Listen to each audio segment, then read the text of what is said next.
ओम नमश्चण्डिकायै अथ द्वितीयोत्सवः। मध्यम चरित्रमा देवीको प्रादुर्भाव र महिषासुर सैन्यको वधको विषयमा यहाँ वर्णन गरिएको छ। विनियोग। ओम मध्यम चरित्रस्य विष्णु ऋषिः महालक्ष्मीर्देवता उष्णिक छन्द शाकम्भरी शक्ति दुर्गा बीजं वायुस्तत्वं यजुर्वेदः स्वरूपम्। श्री महालक्ष्मी प्रीत्यर्थं मध्यम चरित्र जपे विनियोग। अथ ध्यानम्। ओमक्षस्रक् परशुं गदे सुकुलिशं पद्मं धनुष्कुण्डिकां दण्डं शक्तिमसिं च चर्मजलजं घण्टां सुराभाजनं शूलं पाशसुदर्शने च ददतिं हस्ते प्रसन्नाननां सेवे शैरिभमर्दिनीमिह महालक्ष्मीं सरोजस्थिताम्। म कमलमाथि बस्नुहुने महिषासुर मर्दिनी भगवती महालक्ष्मीको सेवा गर्दछु। उहाँको अनुहार तेजोयुक्त र प्रसन्न छ तथा उहाँले हातहरूमा अक्षमाला, वञ्चरो, गदा, बाण, वज्र, कमलको फूल, धनु, कुण्डिका, दण्ड, शक्ति, खड्ग, ढाल, शङ्ख, घण्ट, मदिरा पात्र, त्रिशूल, पास र सुदर्शन चक्र धारण गर्नुभएको छ। ऋषिले भन्नुभयो, पहिले असुरहरूको राजा महिषासुर र देवताहरूको राजा पुरन्दर नामका इन्द्र थिए। त्यही समयमा देवता र असुरहरू बीच 100 वर्षसम्म युद्ध भएको थियो। प्रबल पराक्रमी असुरहरूद्वारा देवताहरूको सेना पराजित भएपछि सबै देवताहरूलाई जितेर महिषासुर नै इन्द्र भयो। असुरहरूबाट पराजित भएका देवताहरू कमलजनमा ब्रह्माजीलाई अघि लगाई भगवान विष्णु र भगवान शिव भएको ठाउँमा गए। उनीहरूले महिषासुरको जस्तो पराक्रम थियो र उसले आफूहरूलाई जसरी पराजित गर्यो त्यो सबै कुरा जस्ताको तस्तै सुनाए। हे भगवान, सूर्य, इन्द्र, अग्नि, वायु, चन्द्रमा, यम, वरुण र अन्य देवताहरूका अधिकारीहरूलाई पनि महिषासुरले आफै हडपेको छ। उनले स्वर्गबाट निकालिएका देवताहरू सामान्य मानिस झैँ मर्त्यलोकमा घुमिरहेका छन्। हामीहरूले हजुर दुवैलाई असुरहरूको दुराचार बतायौँ। हामी हजुरको शरणमा आएका छौँ। त्यसैले त्यस दुरात्मा महिषासुरको वध गर्ने कुनै उपाय विचार गर्नुहोस्। इत्थं निशम्य देवानां वचांसि मधुसूदन चकार कोपम सम्बुश्च भ्रुकुटी कुटिलाननौ। यस प्रकार देवताहरूका बिलौना सुनि भगवान विष्णु र शिव दुवैले अत्यन्त क्रोध गर्नुभयो। यसबाट उहाँहरूको आँखी भौँ टेढो भयो। ततोति कोपपूर्णस्य चक्रिणो वदनात् तत निश्चक्राम महत्तेजो ब्रह्मण शङ्करस्य च। यसपछि अत्यन्त रिसाउनु भएका भगवान विष्णुको मुहारबाट महत तेजो राशि प्रकट भयो। त्यसै गरी ब्रह्माजी, भगवान शिव र इन्द्र आदि अन्य देवताहरूको शरीरबाट छुट्टा छुट्टै तेजो राशि निस्कियो र त्यो सबै मिलेर एउटै तेज पुञ्ज बन्यो। अतीव तेजस कूटम ज्वलन्तमिव पर्वतम ददृशुस्ते सुरास्तत्र ज्वाला व्याप्त दिगन्तरम। देवताहरूले त्यो तेज पुञ्जलाई जलिरहेको पर्वत समान देखे। त्यसका ज्वालाहरूले सारा दिशा विदिशालाई ढाकेको थियो। सबै देवताहरूको शरीरबाट उत्पन्न भएको त्यो अतुलनीय तेज एवं तीनै लोकमा प्रकाशित भएको तेजो राशि अचानक एउटी नारीको रूपमा मूर्तिमान भयो। भगवान शिवको तेजबाट उनको मुख बन्यो।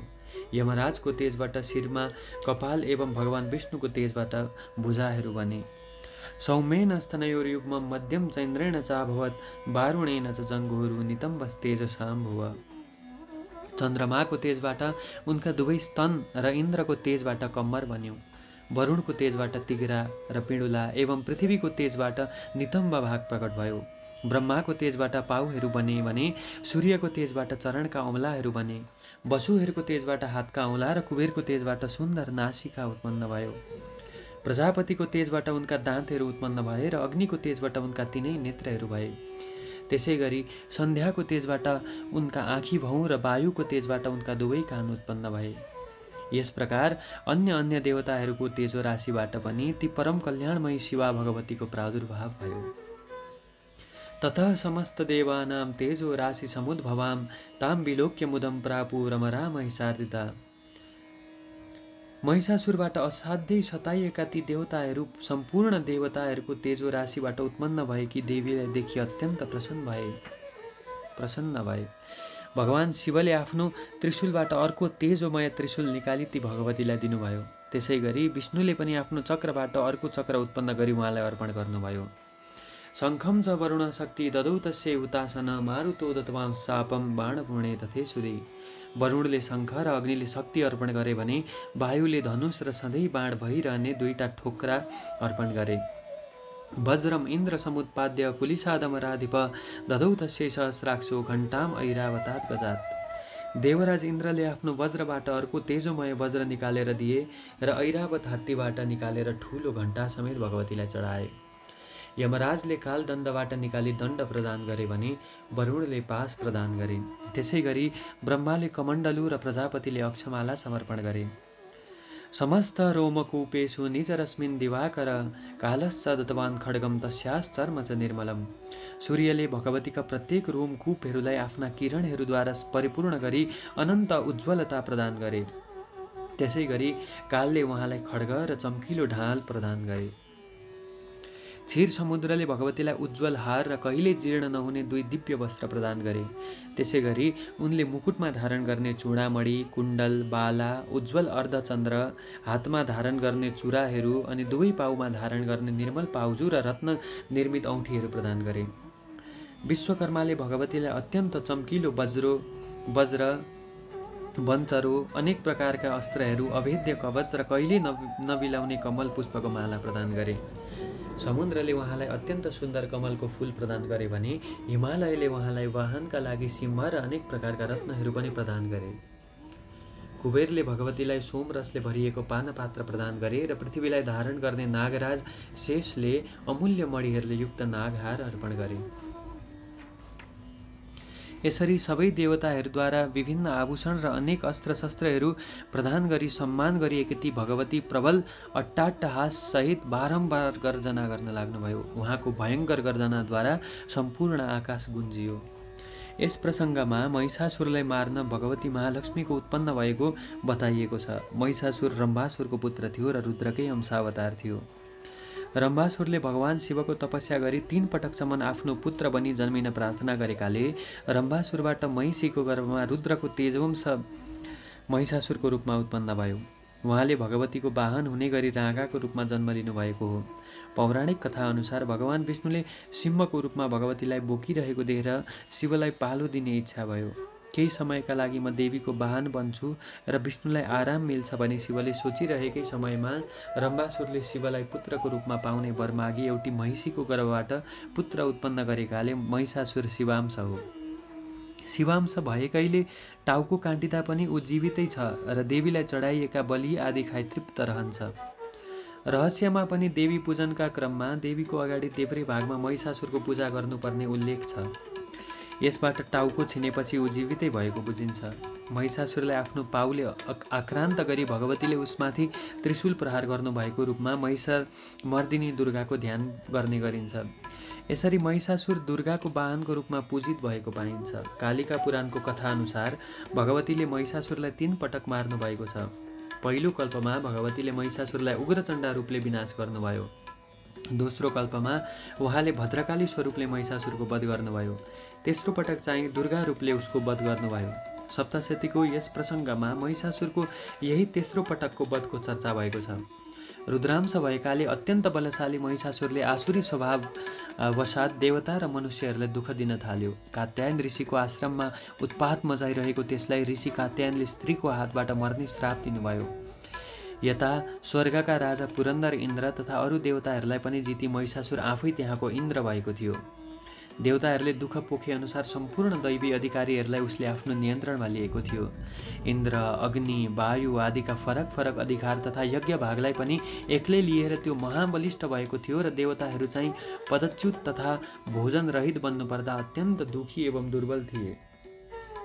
उनीहरू सामान्य मानिस चाहिँ पृथ्वीमा लुकी छिपी हिँड्थे। देवताहरूले ब्रह्माजीलाई साथ लिई कात्यायन ऋषिको आश्रममा भगवान शिव र विष्णुको अघि आफ्नो दुःख बताए।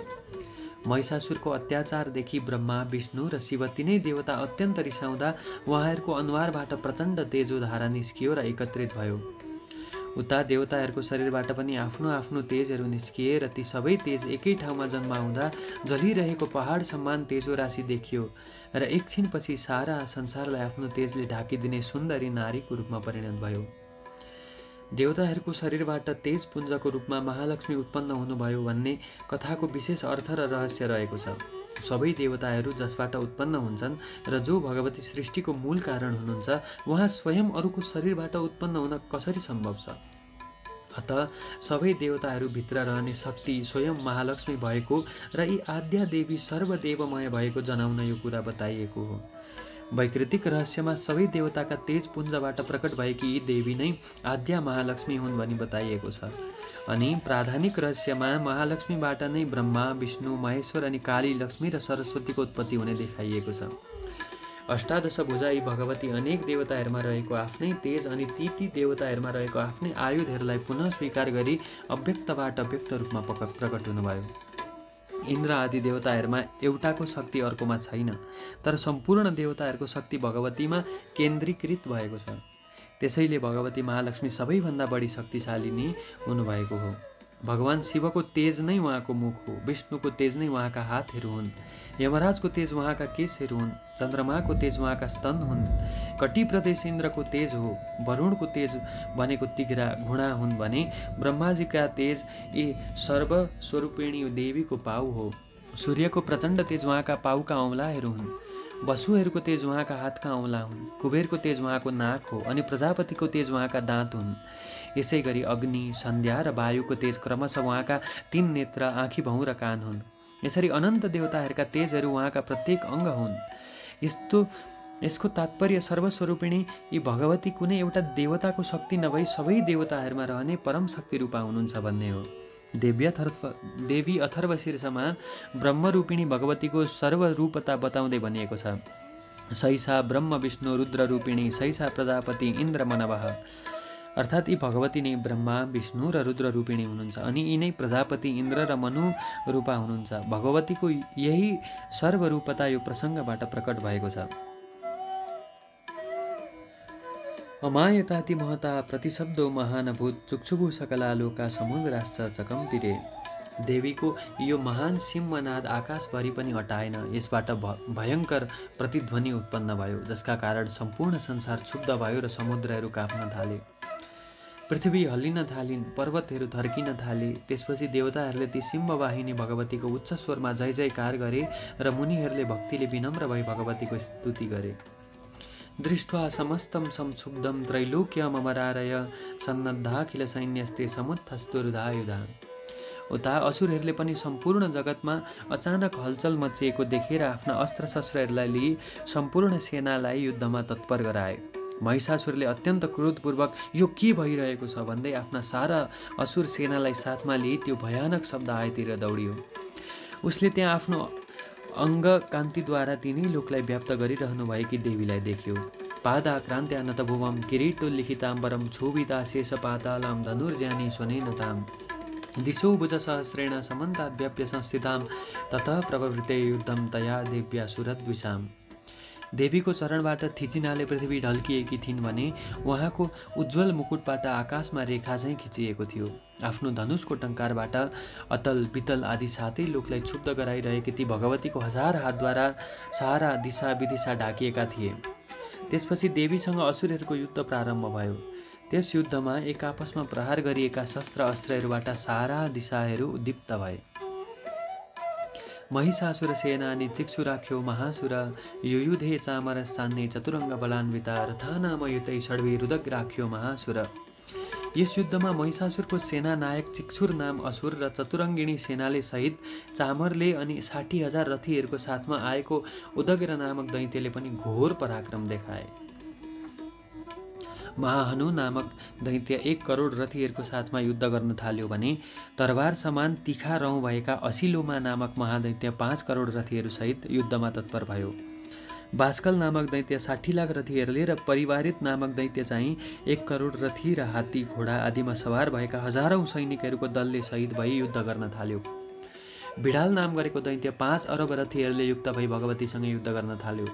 त्यसै गरी त्यो महायुद्धमा अरू हजारौं महादैत्यहरू र हात्ती र घोडाको सेनाले युक्त भई भगवतीसँग आफ्नो आफ्नो मोर्चाबाट लडाईँ गरिरहेका थिए। यस प्रकार महिषासुर करोडौं रथ, हात्ती र घोडाहरूको सेनाले घेरी युद्ध गरिरहेको थियो। तोमरेर भिन्दिपालैश्च शक्तिर्वीर मुसलैश्च तथा योधु सम्मुखे देव्या खड्गै परशुपट्टिसै। ती दैत्यहरू देवी सामु तोमर, भिन्दिपाल, शक्ति, मुसल, खड्ग, वञ्चरो, पट्टिस आदि अनेकौँ शस्त्र अस्त्रहरू प्रहार गरी युद्ध गरिरहेका थिए। उनीहरूमध्ये कसैले देवीमाथि आफ्ना आफ्ना शक्ति अस्त्रको प्रहार गरिरहेका थिए भने कोही चाहिँ देवीलाई बाँध्न पास फ्याँकिरहेका थिए। तिनीहरूले खड्ग प्रहार गरी देवीलाई मार्न खोजे। चण्डिका भगवतीले पनि अत्यन्त क्रोधित भई आफ्ना अस्त्र शस्त्र वर्षाले असुरहरूका ती सबै शस्त्र अस्त्रहरूलाई ख्यालख्यालमै टुक्रा टुक्रा पारिदिनु भयो। त्यो समयमा भगवतीको अनुहार अलिकति पनि थाकेको थिएन र देवताहरू तथा ऋषिहरू उहाँको स्तुति गरिरहेका थिए। मुमोचासुर देहेषु शस्त्राणि अस्त्राणि चेश्वरी सोऽपि क्रुद्धो धुतसटो देव्यावाहन केसरी। सर्वेश्वरी भगवतीले असुरहरूमाथि शस्त्र अस्त्रहरूको वर्षा सुरु गर्नुभयो। त्यस सँगसँगै अत्यन्त क्रोधित भएको भगवतीको वाहन सिंह पनि जग्गर हल्लाउँदै वनमा डढेलो सल्किए चाहिँ असुर सैन्यमाथि आइलाग्यो। निश्वासन मुमुचे याश्च युद्धमाना रणेम्बिका तएव सद्य सम्भूता गणा शतसहस्रश। युद्धको समयमा जगदम्बिका भगवतीले छोडेका हरेक निश्वासबाट उहाँका हजारौँ गणहरू उत्पन्न भए र भगवतीको शक्तिबाट सम्वर्धित भएका तिनीहरूले वञ्चरो, भिन्दिपाल, खड्ग र पट्टिस आदि अस्त्रद्वारा युद्ध गरे असुर सेनालाई नष्ट गर्न लागे। ती सबै गणहरूले ढोल, शङ्ख तथा मृदङ्ग आदि बाजा बजाएर युद्ध महोत्सव मनाए। देवीले पनि त्रिशूल, गदा र शक्ति आदि अस्त्रहरूको वर्षा गरी एवं खड्ग आदिको प्रहारबाट समेत हजारौँ भयानक असुरहरूलाई मार्नुभयो र अरू धेरै दैत्यहरूलाई केवल भयङ्कर घण्टानादबाट नै मूर्छित गराई ढालिदिनुभयो। उहाँले केही दैत्यहरूलाई पासोले बाँधी भुइँमा घिसार्नुभयो र धेरै दैत्यहरू त उहाँको तीक्ष्ण खड्गको प्रहारबाट टुक्रा टुक्रा भए। भगवतीको गदा प्रहारबाट घायल भएका धेरै दैत्य सधैँका लागि भुइँमै सुते। कोही चाहिँ मुसल प्रहारका कारण रगत बमन गर्न थाले। त्रिशूलबाट वक्षस्थल विदीर्ण भएका कुनै दैत्य भुइँमा खसे र अरू कतिपय दैत्यहरू चाहिँ निरन्तरका बाण वर्षाबाट शरीरमा घाउ लाग्ने ठाउँ नै नरही पसारिए। बाजले जस्तै झम्टी देवताहरूलाई पीडा दिने दैत्यहरू यसै गरी प्राणहीन हुँदै गए। केशांसित बाहवत् छिन्न छिन्न ग्रीवस्तथा परे शिरांसि पेतुरन्ने सामन्ने मध्य विदारिता। तिनीहरूमध्ये कसैका हातहरू काटिए, कसैका गर्दन छिनिए, कसैका शिरहरू काटिए भने अन्य कतिपय दैत्यहरूको शरीर बिचमै विदीर्ण भयो। अरू केही दैत्यहरू चाहिँ तिग्रा काटिएका काले पृथ्वीमा ढले। कतिपय दैत्यहरूलाई भगवतीले बीचबाट चिरेर एक हात, आँखा र खुट्टा भएको दुई फ्याक बनाइदिनु भयो।